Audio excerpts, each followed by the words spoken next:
I have a message today for the 52 Blue Dog Democrats out there, 40 of whom are conservative Democrats in districts that President Bush carried. My message is loud and clear for them today, and that is that your leadership is making you walk the plank on this health care bill. Don't do it. Don't fall for it. Don't take the bait, for it will be your political suicide. Stand with us on the Republican side. Stand with us conservatives to defeat the Pelosi health care bill. You have the power to defeat this government takeover of our health care system and the takeover of 1/6 of our economy. You have the opportunity to do something right for America. Stand with us. Stand with us as conservatives. Stand up for the American people. Congressman Michael McCaul joins us this morning on the Voice of Texas. Congressman, one of the better speeches I've heard on the floor of the House. Congratulations, sir.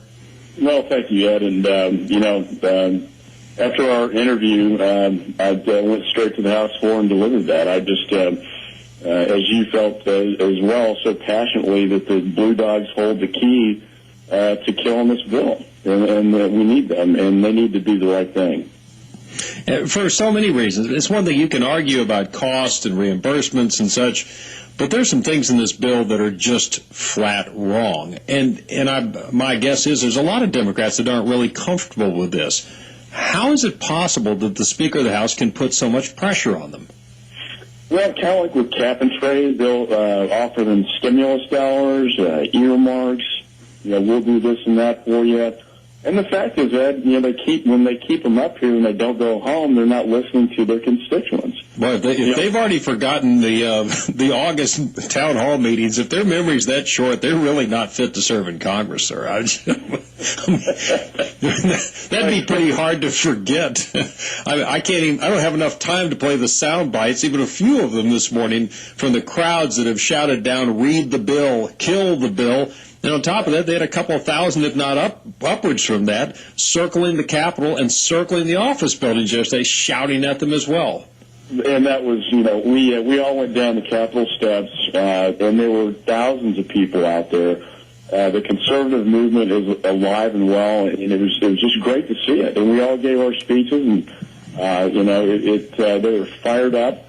And then after that, we said, the members of Congress, their offices are over there. Go get them. Go get them. And they did. They all ran over to the offices, and it was great. And I think, that's what they need to see. And they didn't go home for the last 2 months, but these people came up to Washington to be heard, and they were very loud and clear about the message. And I've got the wherewithal to go to Washington anytime I need to. I've got a daughter there. I'd love to go up and have dinner with her and be with her and then come see you guys. I couldn't even fit it in my schedule. So God bless the people who got up there on short notice on a work day to take that message back to Congress. You lie, because that's an outright lie. And now they're trying to spin it that, it's actually not that expressive.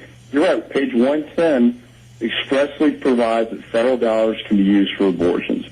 And this isn't the 1% where it's been incest or the mother's life's in danger. With the modern medicine these days, the mother's life in danger is thankfully, praise God, very, very rare. This is just the old liberals wanting to give their constituents, or for ideological reasons, what have you, federally funded abortions, and they're addicted to it like crack cocaine.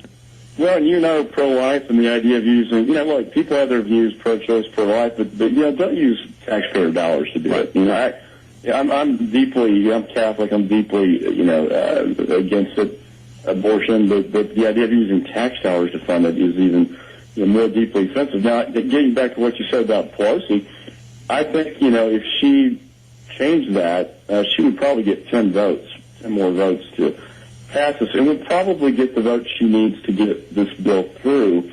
But the problem is she'll lose votes on the left if she does that. Yeah, there's within the spectrum of the liberal wing of the Democratic Party, if she said, okay, we'll take the federally funded abortion out of it, she'd pick up some blue dogs, and she might lose 2 liberal loonies for every blue dog she picks up. At least, and then she takes the hit from her left, and so, I'm told right now they still don't have the votes, and they're going to hold us hostage over the weekend. and try to put a gun to everybody's heads. The strategy of trying to get these blue dogs to kill it, and then we go back to the table and get something passed. Obama in his campaign said that we're going to sit around the table all together, televise these negotiations live on C-SPAN. I mean, are you kidding me? That has not happened. And this is done behind closed doors in the Senate and the Republicans haven't had a seat at the table. You mean they're not coming around to your office saying, now, what can we do to get you involved in this process, Congressman McCaul? How can we involve you? That's not happening? I think they gave up on me, but I'm shocked. Yeah, I know. But the idea, it's really about democracy and process, and this administration and this speaker, it's been a real abuse of power. Nothing has been passed in a bipartisan way, and that's the way it should be. But they really don't care. And the rhetoric the president ran on of being a centrist and red, white, and blue and all that was just a deceptive marketing campaign. Yeah, this is down back to the old muscle ball. Well, I would recommend you guys just button up your chin straps, understand that nobody on the other side's ever going to love you, and all that really counts is what the people back in District 10 in the state of Texas think, and they liked the idea that you stood up and called out the Blue Dogs and said, come on back to our side. We'll work with you. Don't walk the plank for this woman. Yeah, and that's what they're going to do, Ed. They're going to be walking the plank. I'd appreciate if you would keep track of whatever it takes. I'm really curious from a somewhat twisted part of my personality. I just want to know, what do you have to promise somebody in order to get them to vote for this thing if their instincts tell them not to? Is it a post office, a fire plug? What the heck do you get? Yeah, well, they use the stimulus dollars, and it's like legalized bribery on the House floor. So we're going to build a highway in your district if you screw your constituents and take away their health care. Yeah, you vote yes on us, and look, we're going to take care of you. Don't worry, you'll get reelected. You're doing the right thing. Henry Cuellar negotiated the tort reform piece that would basically protect Texas tort law as it pertains to medical liability reform, and I think that's actually constructive. That's a positive thing for the bill itself, but that's how they got him to come around. I think they got one little detail, and they said, well, now you bought the whole bill. Exactly.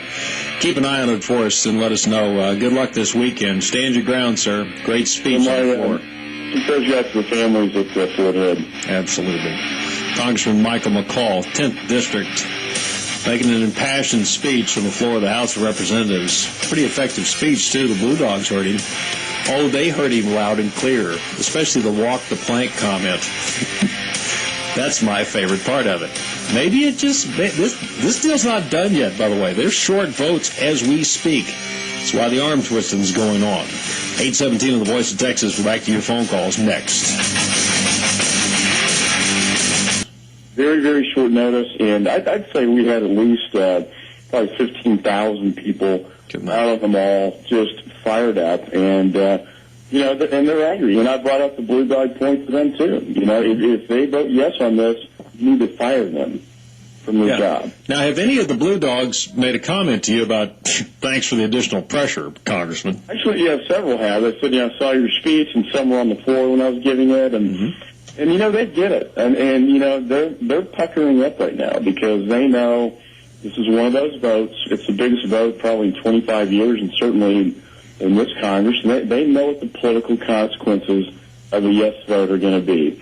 And they can try to nuance their arguments, but the bottom line is they know that a vote on this bill is a vote for the government takeover of health care. And the consequences home will be extraordinary. Is there any way, and since you've now stood up and of your own volition, not because I suggested, that was within you, that speech was in your heart, that wasn't me giving it to you by any stretch of the imagination. I'm just glad I get a chance to echo your words.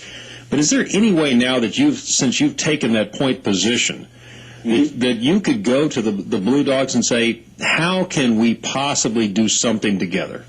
What if you didn't vote for this and we said, okay, let's do an insurance reform bill right now, and then we take this thing incrementally afterwards? Well, then that's the negotiations. We're trying to say, look, just defeat this and let's work together and get a better bill out. Look at our alternative plan, by the way, that we have, and the ideas that we have that doesn't raise taxes. By the way, the Congressional Budget Office scored our bill, and it reduces premiums and brings down the cost of health care without tax increases.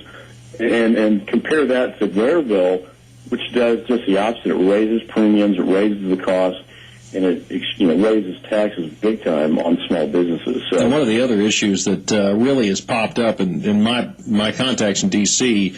have told me that the one thing that may really kill this bill, it may cause these guys some real problems, is the abortion clause, because remember, the President of the United States stood in the well of the House, speaking to the House and Senate this last September, and said... And one more misunderstanding I want to clear up. Under our plan, no federal dollars will be used to fund abortions, and federal conscience laws will remain in place. But as everything I've read here, Speaker Pelosi's 2032-page government takeover of health care, on line 17, page 110, section 222, under the headline, Abortions for Which Public Funding is Allowed, gives details for public funding of abortions. I mean, it's right there in black and white. I think Joe Wilson was right, when he said